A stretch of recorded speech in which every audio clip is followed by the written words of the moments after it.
Daily Devotion with Pastor Balla for June 22nd, 2021, Special Vacation Bible School Edition, Day 2 from Matthew chapter 14. Here at Peace Lutheran Church in Plainfield, Illinois, we are doing Vacation Bible School this week. So we are going to pick up the daily themes from Vacation Bible School for our daily devotions so that you can follow along with the children. Today from Matthew chapter 14, beginning with verse 22. Immediately Jesus made the disciples get into the boat and go before him to the other side while he dismissed the crowds. And after he had dismissed the crowds, he went up on the mountain by himself to pray. When evening came, he was there alone. But the boat by this time was a long way from the land, being beaten by the waves, for the wind was against them. Verse 25, and in the fourth watch of the night he came to them, walking on the sea.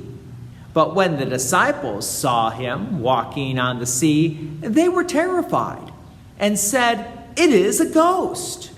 And they cried out in fear. But immediately Jesus spoke to them, saying, "Take heart, it is I. Do not be afraid."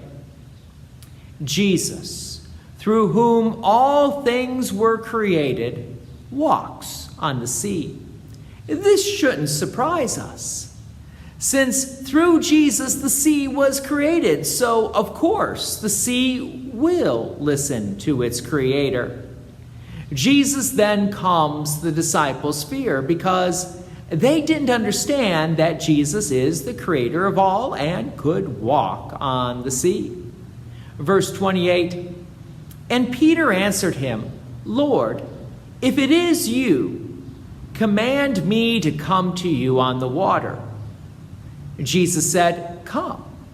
So Peter got out of the boat and walked on the water and came to Jesus. But when he saw the wind, he was afraid. And beginning to sink, he cried out, "Lord, save me." Peter trusted in the promise of Jesus for a moment and was able to walk on the sea. But then Peter gave into his fear and began to sink. Peter at least knew to cry out to the Lord, "Lord, save me." Verse 31, Jesus immediately reached out his hand and took hold of him, saying to him, "O you of little faith, why did you doubt?" And when they got into the boat, the wind ceased. And those in the boat worshiped him, saying, "Truly you are the Son of God." What is beautiful about this is that Jesus did save Peter, even in the midst of Peter's fear.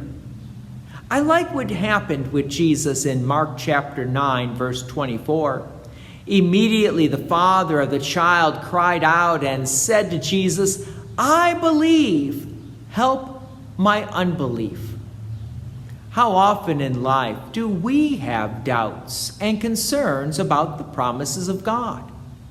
That God will care for us, that God will provide for us, but still we doubt, even though we have these precious promises of God. The words Jesus spoke to the disciples, "Why do you doubt?" reminds us to always put our trust in the promises of God. Why? Well, God's word has power. Just as God's word and God spoke creation into existence, the sea had no doubts, but obeyed its creator. But because of sin, we doubt. However, Jesus tells us that we have no need to doubt, which gives in to sin. Instead, we can trust the words of God to be fulfilled. Jesus will never abandon us. He is always with us, even to the end of the age. God's peace and many blessings be with you, and thank you for listening. And please take an opportunity to share this message with others. If you have enjoyed these daily devotions, please consider making a donation to Peace Lutheran Church, 24024 West Main Street, Plainfield, Illinois, 60544. Thank you again for listening.